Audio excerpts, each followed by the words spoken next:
खजूर खाने के बहुत सारे तरीके हैं और बहुत सी उनकी डिफरेंट रेसिपीज़ भी हैं। आज मैं लेके आई हूँ गिश्त अत-तमर की रेसिपी, जो सऊदीया में सर्दियों में ज़्यादातर बनाया जाता है और बहुत ही मज़े का लगता है। तो चलिए रेसिपी स्टार्ट करते हैं। बिस्मिल्लाहिर्रहमानिर्रहीम।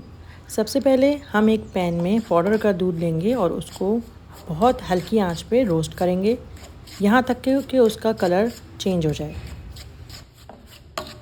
आंच बहुत हल्की है मेरी, और चमचा चलाते रहें, नहीं तो ऐसा होता है कि आपको पता नहीं चलता और नीचे से वो ज़्यादा डार्क हो जाता है। तो इसलिए चमचा चलाते रहें और फिर हल्के हल्के वो लाइट ब्राउन कलर में चेंज हो जाएगा।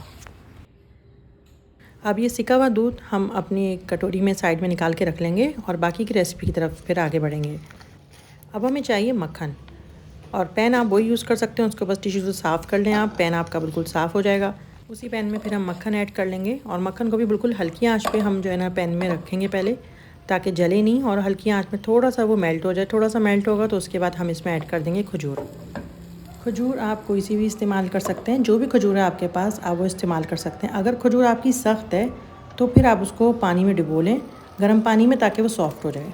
खजूर की गुठली निकाल लेंगे हम दरमियानी आंच पे। अब हम खजूर को मक्खन के साथ पका लेंगे, मिक्स करते जाएंगे ताकि हमारी खजूर सॉफ्ट हो जाए और मक्खन का फ्लेवर उसमें अच्छी तरह से जज्ब हो जाए।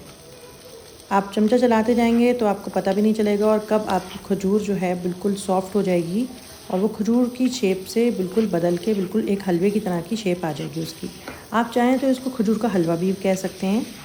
अगर आप नॉन स्टिक पैन नहीं यूज़ कर रहे हैं तो फिर अपनी आंच को बिल्कुल हल्का रखिएगा ताकि ये जले नहीं। अब हम इसमें ऐड करेंगे नमक। नमक से इसका फ्लेवर और ज़्यादा उठेगा, और साथ में हम ऐड करेंगे दालचीनी।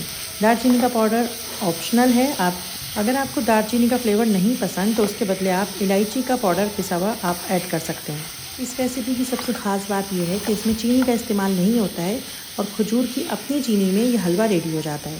अच्छी तरह हमने इसको मिक्स कर लिया है और काफ़ी हद तक हमारी खजूर सॉफ्ट हो चुकी है। अब हम इसमें ऐड करेंगे जो हमने दूध रोस्ट करके रखा था, और इसके साथ ही हम ऐड करेंगे बिस्किट।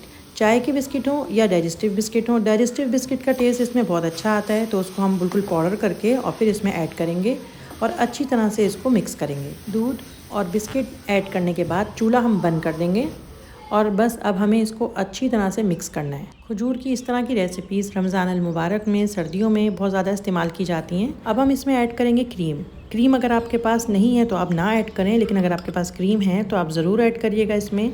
अगर आपने ज़्यादा क्वांटिटी में हलवा बनाया है तो क्रीम आप सर्व करते हुए ऐड करिएगा, जितना आपको सर्व करना है हलवा। सारे हलवे में क्रीम ऐड नहीं करिएगा।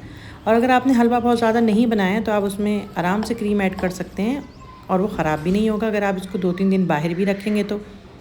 और फ्रिज में आराम से ये 2-3 हफ़्ते इस हलवे को निकल जाते हैं और ये ख़राब नहीं होता है। अगर मीठा खाने का शौक़ है आपको या आपके घर में किसी को, तो इस तरह की रेसिपीज़ ट्राई करिए जिसमें चीनी बिल्कुल भी इस्तेमाल नहीं होती है और बहुत हेल्दी भी होता है। और इस तरह से खजूर सब लोग शौक़ से खा भी लेते हैं। आप इसको किसी भी चीज़ से गार्निश कर सकते हैं, ड्राई फ्रूट से भी कर सकते हैं या फिर बिस्किट क्रश करके भी इसके साथ आप सर्व कर सकते हैं। अच्छी रेसिपीज़ ट्राई करती रहिए। अपना बहुत ख्याल रखिएगा। नेक्स्ट रेसिपी में मिलते हैं, जब तक के लिए अल्लाह हाफ़िज़।